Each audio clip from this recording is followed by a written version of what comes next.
Hello, this is the Conquering Hill podcast, and I'm your host, Nicholas Gagnier, and today I have a very special guest, Scott Lynch. He is the host of the Motivated Mind podcast, a top 100 health and fitness podcast on Spotify with over 4.4 million downloads and 136 followers on Apple and Spotify. So, Scott, it's wonderful to meet you, and thank you for coming on. Please tell the audience how you kind of ventured down this path and where it all kind of started in a sense, where you got into the podcast Yeah, system. I appreciate you having me on. Um, the podcast realm really started back in October of 2018 is when I started my podcast. But prior to that, back in 2015, I received a text that completely changed my life, would change anybody's, quite frankly. And my phone went off saying that my best friend had been shot. And I'm sure anybody listening, a wave of emotions comes crashing over you. What does that mean? Are they still around? All of these questions, way more questions than answers. And in that moment, I tried to tell myself that, well, he was an avid, hunter.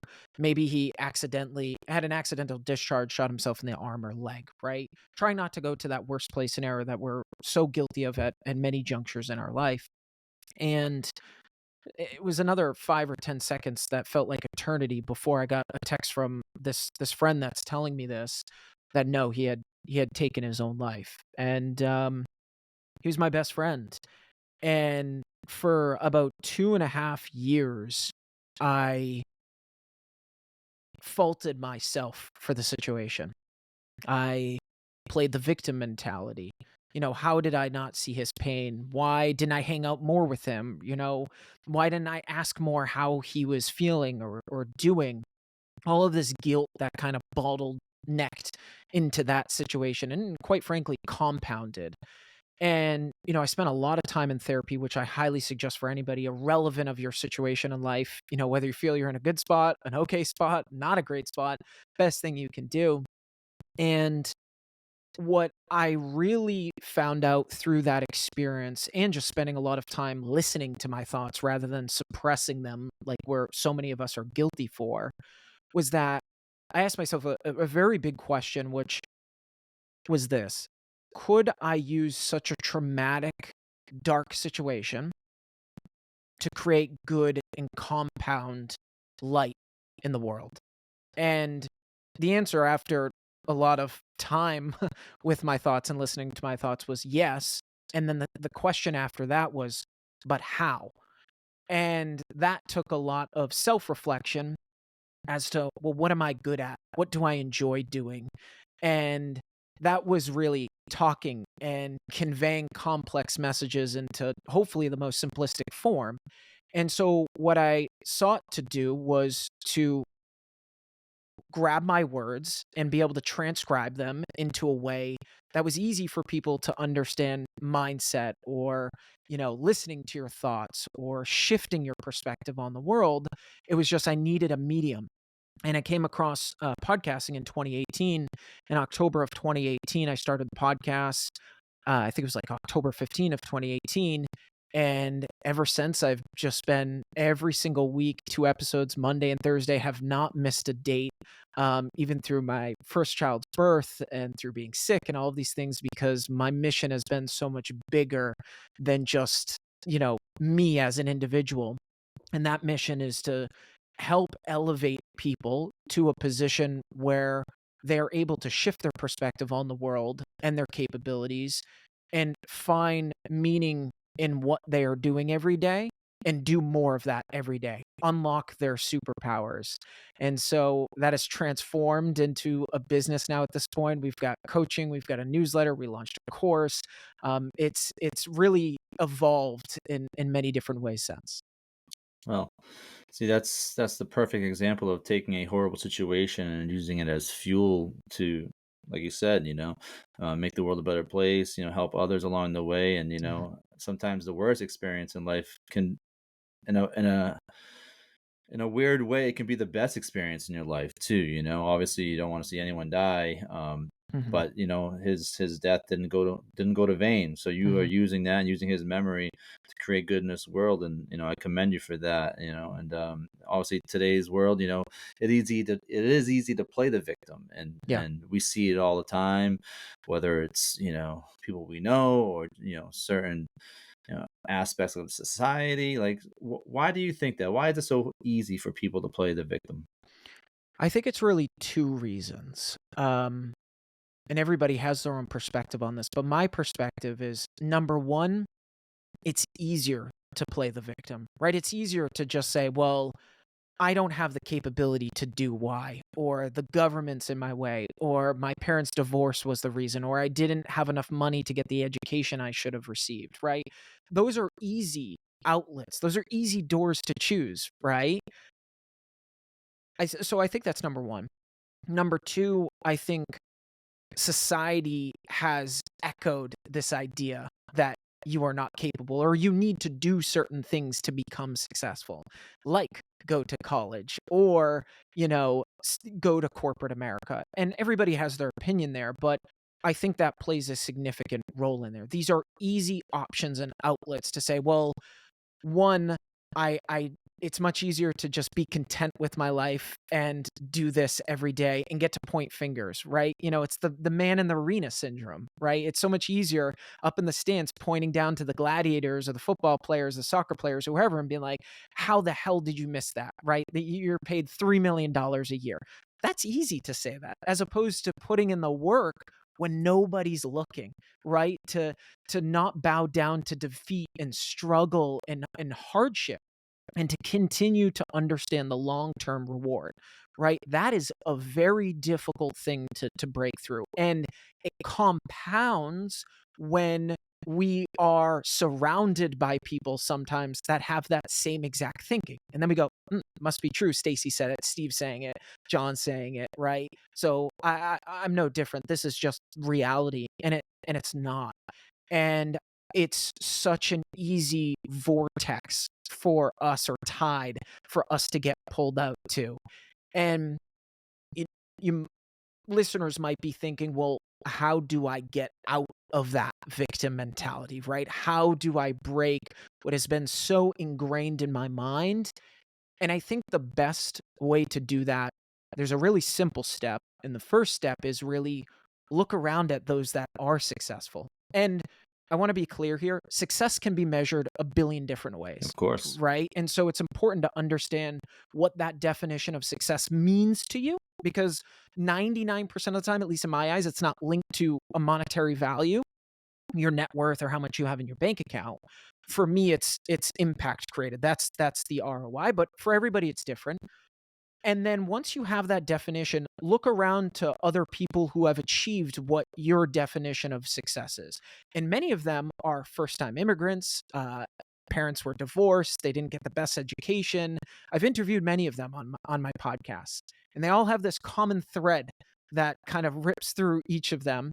And it's that they didn't believe that that was the case, that they were going to be victim to a system, or fall in line with everybody else. And they wanted something different for what short period of time each of us has on this planet. And then I think the other part is just the compound effect, the simple effect of doing such small incremental changes every single day that end up piling up into something massive. And it could be super simple, like, hey, I ultimately want to wake up at 5:30, but currently I wake up at 7. Could I start waking up at 6:45 and then 6:30 and 6, right? And this can be done in a million different facets of our life, but that 1% interest that compounds over time identifies and registers with you that, oh my God, what I picked up 30 days ago has now created this. If that's the case, what else could I do in my life incrementally that would change where I am today? And I have a rule, especially with those that I feel have a negative mindset. Unless you are doing something to change where you are, you do not have the luxury to complain about it. Right? That's the bottom line. If Yeah. you are making effort towards changing your circumstances, then you have all my rule in my house is that then you can share the struggle that you're facing. But if you're going to just complain to merely complain, I don't want to waste the oxygen in my home, or your time or my time, quite Don't want to frankly. hear it. Yeah. And Don't so want, those are a couple of the reasons as to why I think we fall into the victim category, and then how we can really accelerate out of it.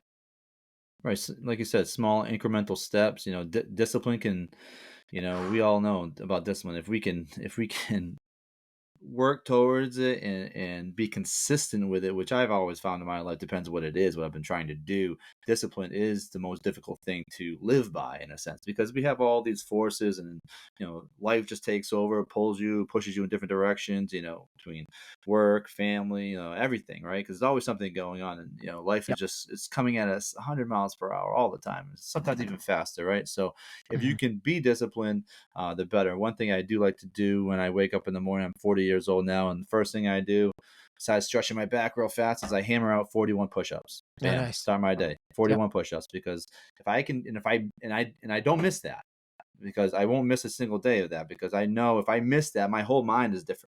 Yep. So like I have to do it. That's for me. That's what I need to do. So I love that you if picked something challenging and difficult. So I just dropped an episode on this. I did mm, 151 days straight of a mm, cold shower, which was an absolute bitch. It was extremely difficult. And the reason I chose to do it in the morning and first thing was we should all our brain is at its best capabilities first thing in the morning. You hear mm, people all the time say, "Hey, you should actually stack your most challenging tasks first thing in the morning," right. right? You're not overloaded cognitively and you have the bandwidth to do it. And it really sets you on a good trajectory because you're like, wow, I did that this morning. I'm ripping through the wall like the Kool-Aid man, for the rest of the Mm, day for these things. And so I every morning it's a cold shower. Did 151 days straight. The episode I talk about this, but if I missed any day, I started the clock back over. I use a habit mm, tracking app called Everyday Phenomenal, no affiliation, just love their product. And after that, it's journal session. So just affirmations for the day. mm, What are my biggest priorities? What did biggest takeaways from the day previous? And also there's a quote too as well. There's a great app called 5 Minute Journal that kind of gets you inspired too as well. Track my habits, mm, take plenty of vitamins, etc. But all of these different things in the morning are the best. The hardest things in the morning is exactly what I do in the morning. mm. And so I think to your point about the push-ups in the morning, if there's anything extremely hard, get it out of the way first thing. It will be a game changer for the rest of Right. your day.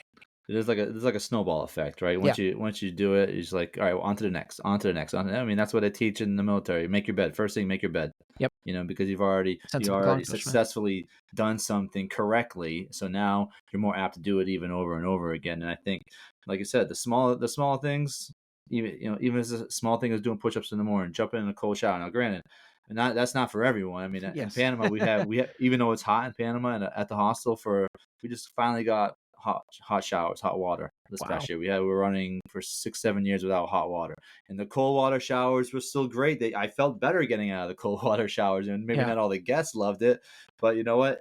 Even if it was still like 9 degrees out, or the weather dropped, that cold water still felt great. So Yeah. um, that's actually a good method. Was it Tony Robbins? He likes to jump in as like, cold, was it a cold cube or cold something to water. Like first thing in the morning, he jumps right in Cold bath. some Yeah. little, yeah, he just sets his whole body out, and it's about the mindset. It's not necessarily about what you're gonna feel. It's like telling your mind what you're going to do, and you're going to do it now when you say it.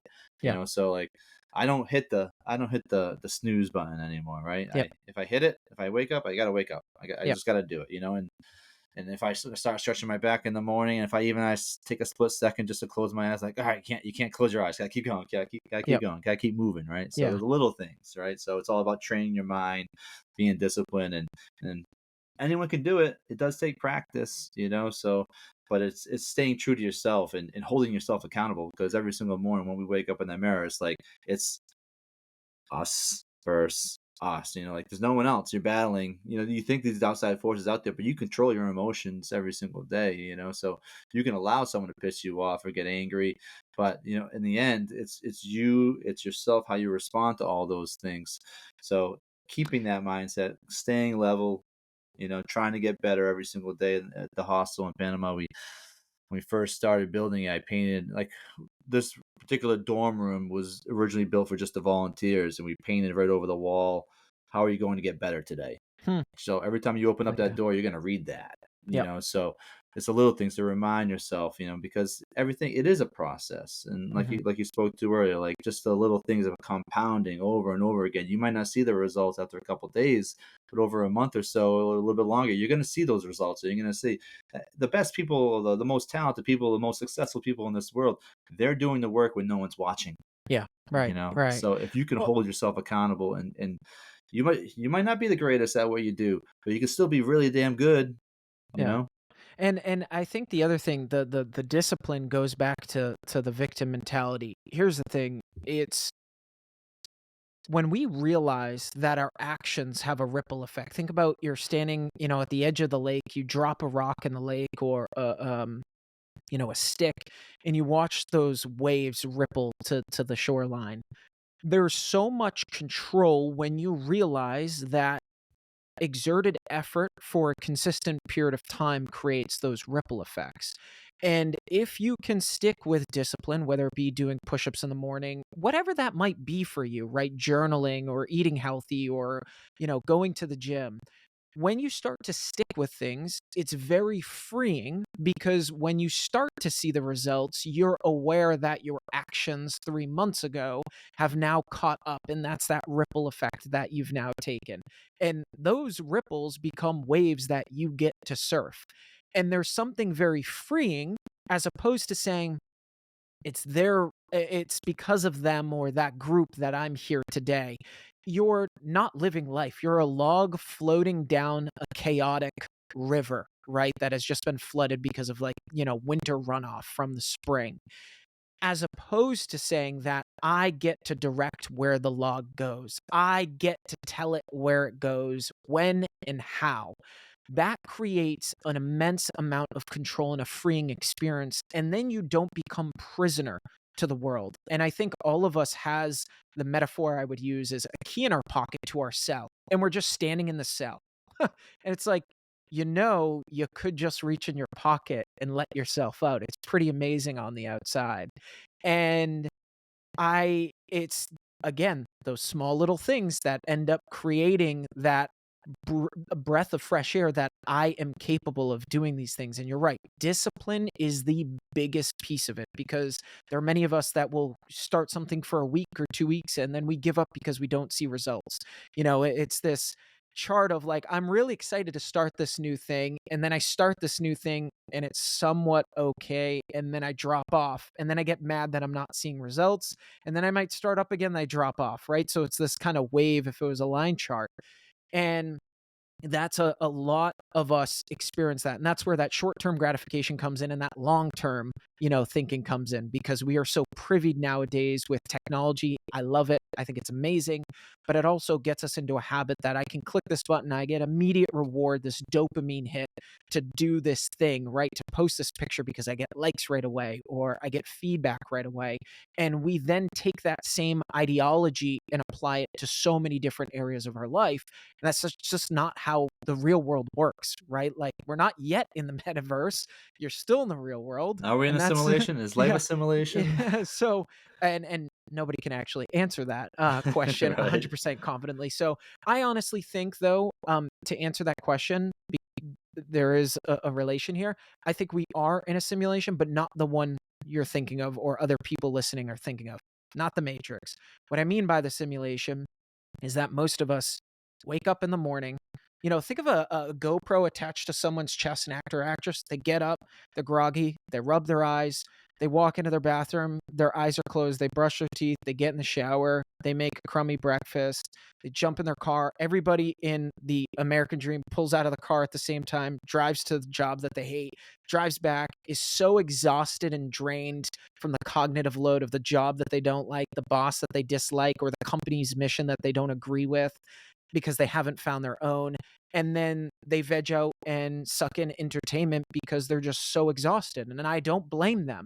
And I used to be in that world until I found a bigger mission to drive at every day, and that bigger why allowed me to gain momentum and actually unlock discipline and break out of the prison cell that I had. And unfortunately, so many of us are fed that lifestyle, and I'm really want to help people understand that they don't need to be a prisoner to that world anymore. They can do other things in their life if they want. And so I think that's the matrix that we're in. I don't think it's this, plug in the back of the head like Hmm. Neo in the Matrix, but I think it's that we're sold this life, wait until you're 65 and then you You get can to experience retire and you can do anything you freedom. want. You can What? do what you No, want. Right, crazy, right. That's crazy. the Wait, so worst. yes, and who knows, by the time you have that, unfortunately, you get Alzheimer's or your cognitive Yeah, capabilities start to decline physically. And I'm not saying that's a case for everyone. everybody, but you run that chance. And the biggest question is, well, why can't I do those things now? And,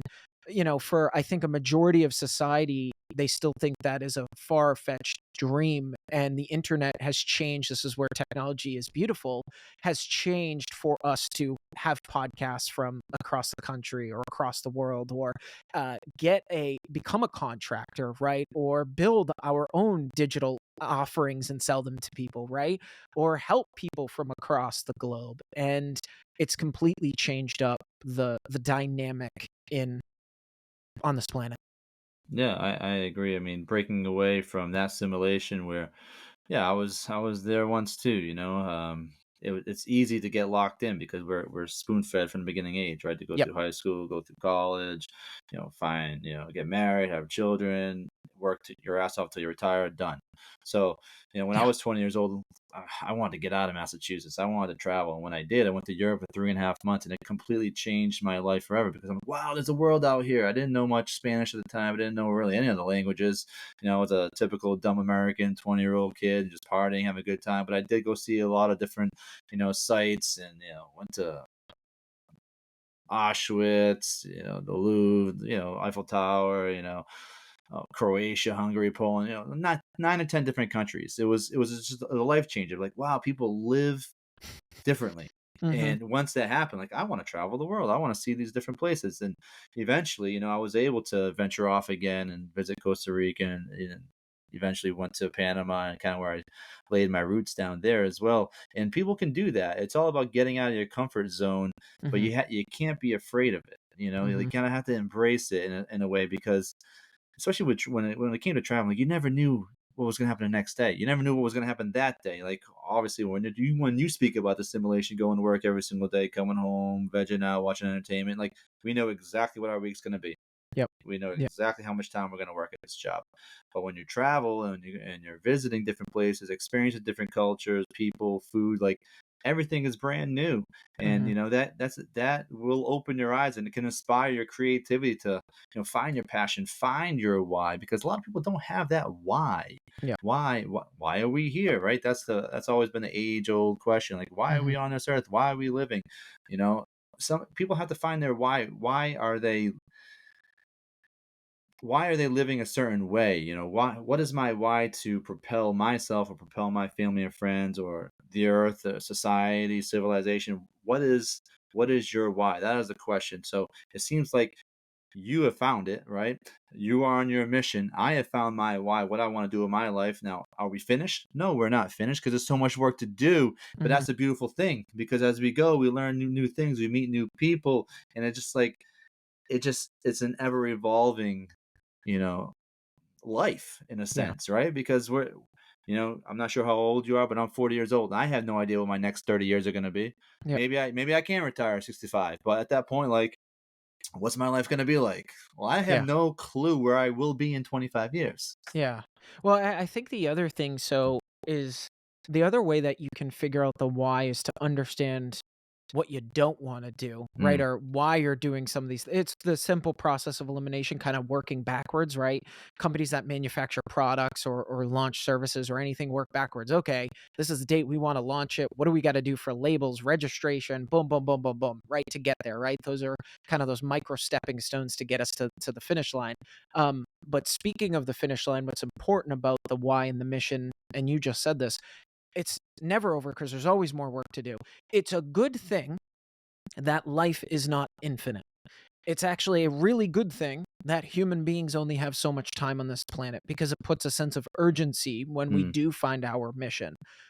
And if you find your mission, your why, your purpose, your North Star, then the idea that there's a finish line is very sad. So you don't actually there isn't a finish line. I feel like a lot of us, we work really hard to get to this thing, and it's like it's never done. Like the grass always needs mowing because it's just gonna keep growing, but you get to fertilize it, you get to put beds in, you get to put plants in, you get to make it look beautiful. It's your canvas, right? It's the same thing with life. When you find your mission, you find your why. There is no imaginary finish line that you cross. We're painted that because that's retirement, that's the finish line.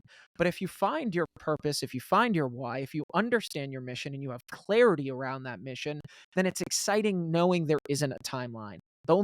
Finish line. The only timeline is your ultimate death, right? And that's a scary thing for a lot of people to think about. But I think it's such a beautiful thing because it puts a sense of urgency on us to take advantage of the oxygen, the air that we're breathing, the sun that we're feeling, the people that we meet, the food that we eat, the experiences that we get, and it starts to change the way we think about time, our most valuable asset. What is my time worth, and what do I want to spend my time doing? And I'd given this concept a while back of most people, if you're working a 9 to 5, know exactly what you're worth per hour, at least your employer, right? And if you can actually hire out things in your life, which allows you to do bigger ROI things to get a bigger return on your investment, then you should do that thing. So, for example, we were talking about this earlier before recording. We have 6 acres here. It's absolutely beautiful.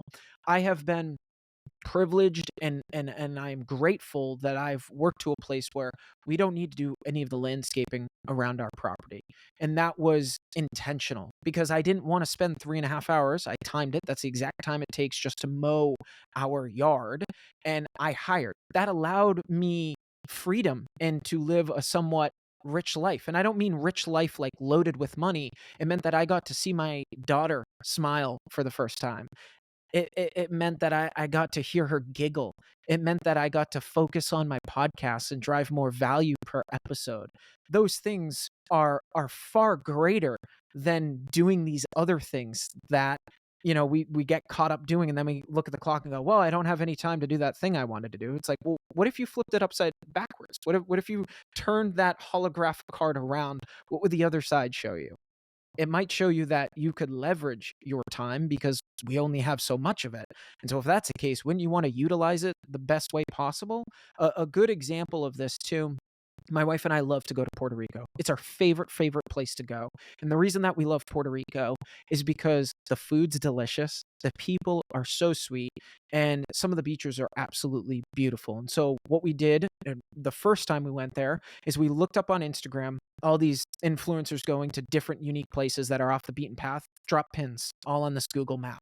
And so when we got our rental car the first time, just for those of you that don't know, Puerto Rico is not that big of an island. It's very, very small. We drove 1,260 miles in the rental car going around to all of these places while we were there. I feel so many of us, at least in America, want to go somewhere different than be like, this isn't exactly like the place that we live. Bill Burr had a skit about that. You people are all the same back in early 2000. It's so true. When I go somewhere, I want to experience the culture. I want to experience what they live, why they're living it. What's so attractive about this lifestyle that they have? Is it different or something that I want to adopt or different pieces of it?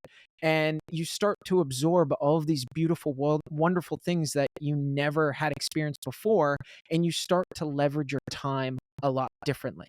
And I don't want people to think that we were just driving around a car the whole time and didn't have any time to relax.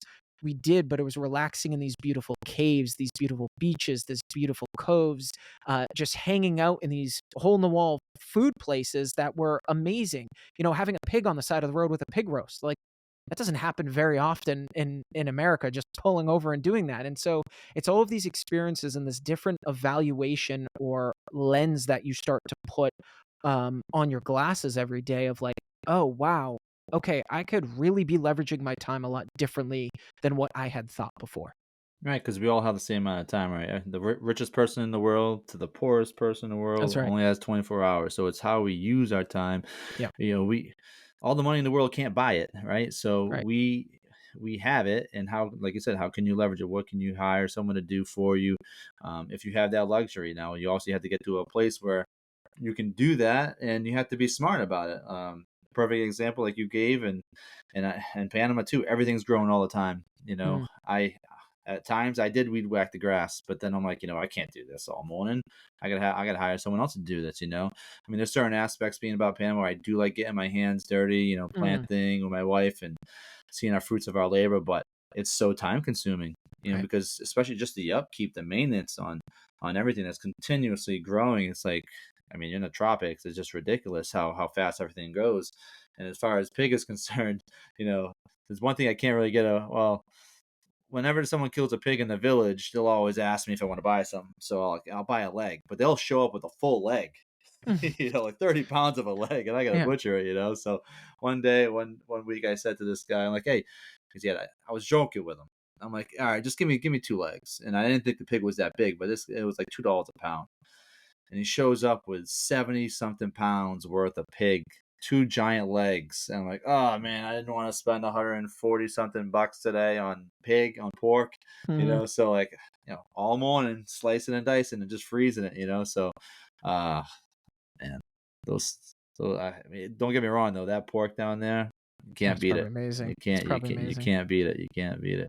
Yeah. Um, so let me ask you, as far as you know what methods or suggestions do you give to your audience about getting out of their comfort zone, because we know what it feels like. Mhm. We know the benefits of doing it, and some people, for whatever reason, it's hard to get out of those things, like leaving your small town, for example, being comfortable where you live your whole life. Mhm. That's, I mean, buy a bus ticket, buy a train ticket to the other side of the state, to the other side of the country. What do you suggest to your listeners? So first, there's something that I interviewed Kristen Butler. She's the CEO of Power of Positivity, probably the biggest Facebook page. I mean, they have like over 40 million people. She got early to the game back in like 2008 or something like that, and she came out with a book called The Comfort Zone. And she said something that really shifted my mindset a little bit on, or quite a bit on the comfort zone. And it's not so much the way that I've shifted is that it's not so much of getting out of our comfort zone as much as expanding our comfort zone. And I thought that was an interesting concept. So I think that's foundational first, is understand that we're not like, if there was a territory line, right? Like when you cross over states, like welcome to Massachusetts, welcome to New Hampshire. It's not so much that we need to cross the line, it's that we slowly, I'll take your weed whacking example. We're weed whacking a little bit of the line every day so that way we have a bigger yard. And so I think about our comfort zone that way, right? We're expanding it, not necessarily all of a sudden jumping over into the new territory, right? The unknown. Mhm. But it's very similar to creating a new habit. It's fractional effort into the things that you're nervous about. So I remember the first time I started bringing guests onto the podcast, and they've gotten bigger and bigger and bigger. And the first one, our biggest guest that we brought on was Chris Voss. He was the number one terrorist FBI negotiator in the world. Wrote a really good book called Never Split the Difference.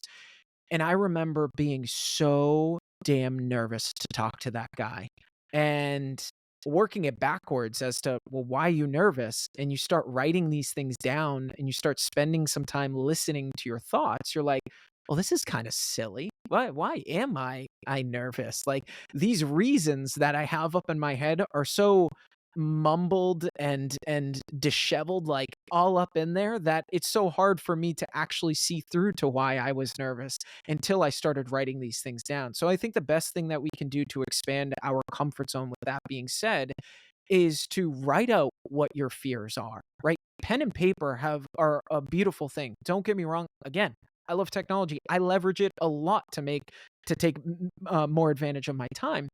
However, one of the best things you can do is write down what you fear and why you fear that thing, and then start going through a bulleted list of, well, how could you change that fear, right? Would it be, okay, maybe traveling makes you nervous? Could you travel to the next state, right? Maybe you are nervous about meeting new people. Could you join a community on Facebook and then eventually go to a networking event in person?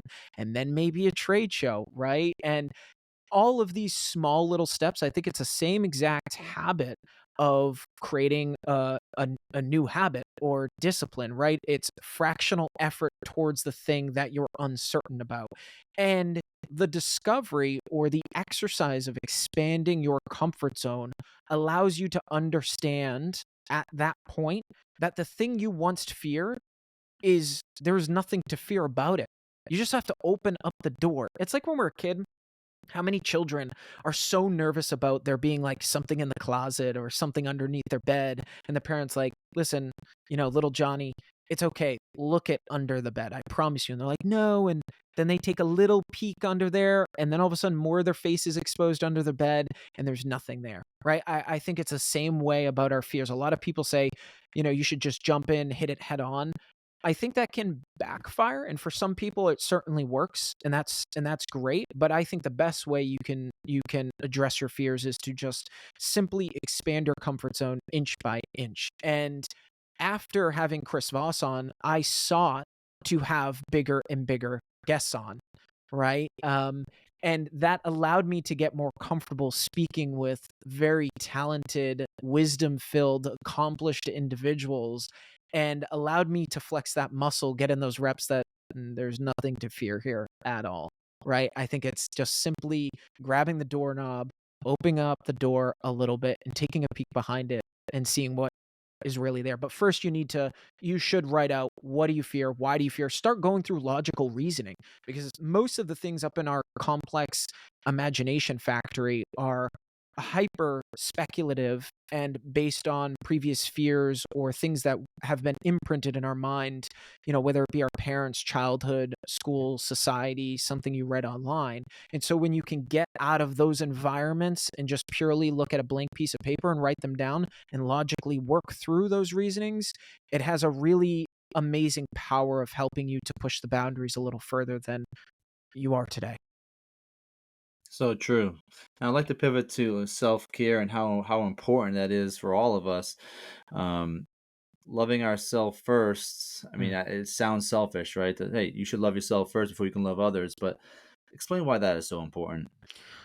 It's let's imagine two cars are on the road. You're the car, right? And then there's another car 10 miles down the road that's broken down. You've never changed the oil to your car. You've never increased or provided air to the tires. You never changed out the radiator fluid. You've never done any of the maintenance, the upkeep.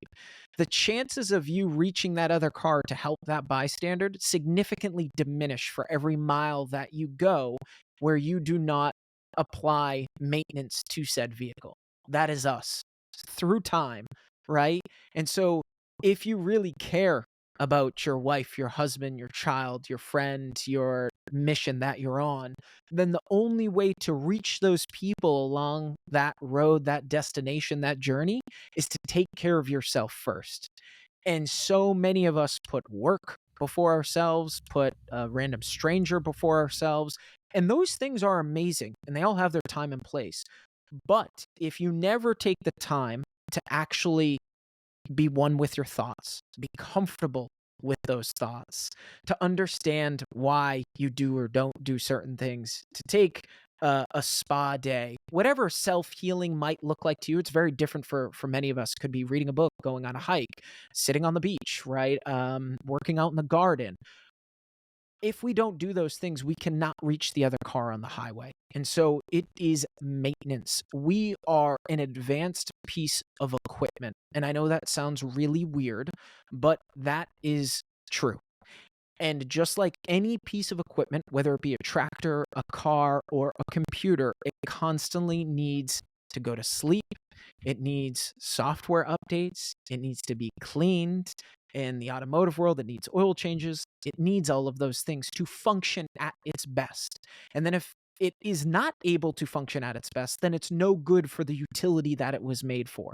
And so self care is the ability, the maintenance to allow us to keep doing the things that we enjoy, to be at our highest cognitive functioning self, to continue to fight and push for the mission, the thing that we believe in. And so before anything else, prioritizing those things allows us to get there. So getting the right amount of sleep, actually getting quality sleep. I've brought on some health experts about that. Taking the time for yourself, spending alone time with your own thoughts. These are all components of that maintenance to get us to that stranded car. For sure, yeah. I mean, it goes back to discipline again, right? Having that discipline to take care of yourself every single day, the little things, whether it be, like you said, starting with sleep. I think sleep is probably the most underrated thing possible. I know they always Yep. say, well, don't stop until you're finished, or don't stop when you're tired, stop when you finish. And there's a lot of truth to that, but if you spend 3 4 5 days in a row and you're getting less than 5 hours of sleep, it's going to catch up to you. So I 100%. try. I can go a couple days here or there when I'm hitting less than 6 hours of sleep because my work schedule, whatever, what may have you. But like I'm aiming for 7.5 to 8. I got to go to bed earlier if I want to be up at 7. If I want to be up at 6, just try to get out of bed a little earlier. And I think I work best when I can hit that 7.5 to 8 hours of sleep. I feel more energy. I mean, I can still go through the day if one particular day I didn't sleep that well. But if I string together 2 or 3 days in a row where I didn't get 5 6 7 hours of sleep, I'm not where I should be. I can feel it, and that's Yeah. just to me that's like almost like a day wasted. I don't drink anymore, but that's kind of like why one of the reasons why I stopped drinking. You know, um, one beer made me tired as I got older, right? In my mid 30s. When I was in my mid 30s, one beer made me tired. Two or three, yeah, I didn't feel like maybe 100% the next day, but that was fine. And I started having kids and waking up earlier, and like if I even went towards a six pack or above, like, oh man, I'm hungover. Like, why do I even do this to myself? This is like a complete day wasted for me, So like I just gave it up completely, Like why even have a beer? And I know I see it all the time. It looks good. It's cold. I'm like, oh, that would taste so good right now. But I know after I drink that one beer, all of a sudden I'm not going to continuously drink.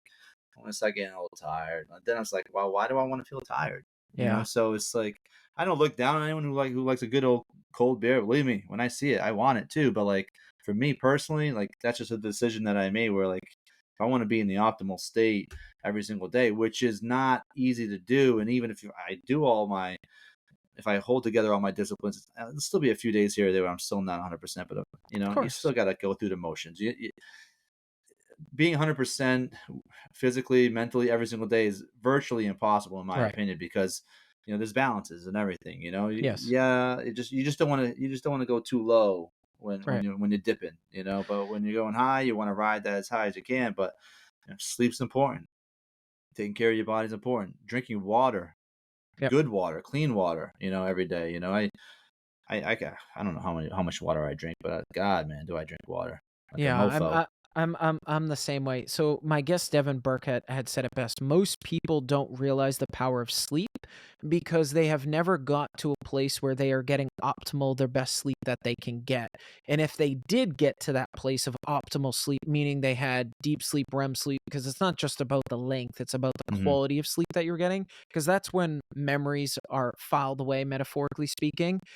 That's when what you learned throughout the day is being filed.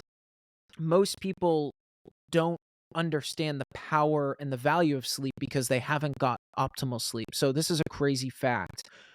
as human beings, we ingest, digitally speaking, about 100,000 words per day. That's through reading blogs, newspapers, listening to music, movies, etc. It's about the equivalent to 34 gigabytes of information. It is the equivalent to watching the Lord of the Rings trilogy 10 times back to back. That's the amount of Mm. information that we get. And this is where the bottleneck concept comes from.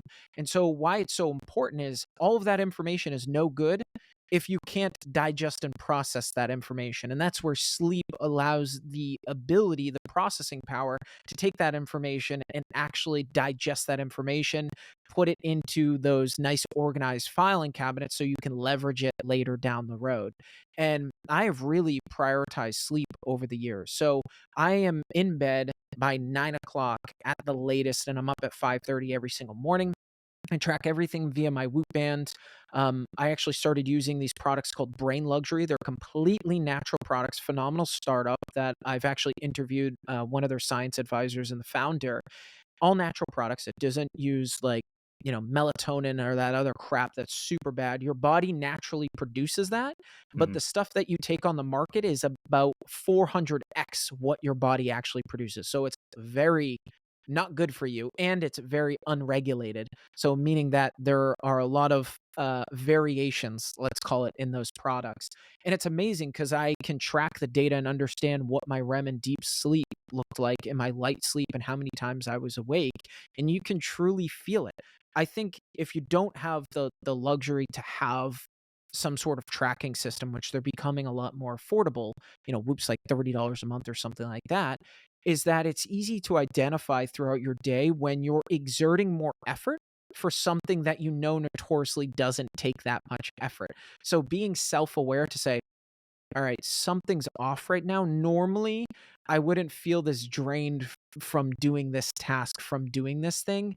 That's a good indicator that your body's trying to tell you something, right? It's the same thing with an infection or pain. It's your body signaling to you something is off. Stop what you're doing and take a look at this. Go to the doctor, drink more water, right? Eat some food, get some sunlight, stop working so hard. So I think that's a great indicator for us. And then just naturally taking 52-minute breaks in between things is scientifically proven to be a good stopping point for our cognitive bandwidth, right? So you're working throughout the day, stop 52 minutes, take a 15-minute break. Go outside, look at the sun, stand in front of your window, read a book, relax, close your eyes, take a nap if you want. Like, those are really important things that I think we lose track of because we are so overstimulated. And then all of a sudden it's 9 o'clock, 10 o'clock at night, and we have a screen blasting, light right into our eyes. And we're like, wow, why did I get shitty sleep? It's like, well, Right. I'm no rocket scientist, but this is probably one area you should maybe change things up. And so sleep is very, um, I think, missed by a lot of people. And it's easy when we have busy lives. But if it's a priority, there's an ability to change and get more sleep. For sure. Well, Scott, thank you for so much for coming on the podcast. It was truly a pleasure Likewise. speaking with you today. I want to wish you all the best moving forward with your passions as well. Please tell the audience where they can find you. Sure. You can find me at Motivated Scott on most social media, and you can look up the podcast, The Motivated Mind. And we also have a newsletter called Mastering Your Mindset on Substack too, as well. Thank you so much, Scott. Have a great Thank day. you. You too. And if you would like to support the podcast, please visit Amazon.com and search Conquering Hill, 50 writing prompts for a dream chaser. And also visit Etsy.com and search Conquering Hill for all our gear. Thank you so much.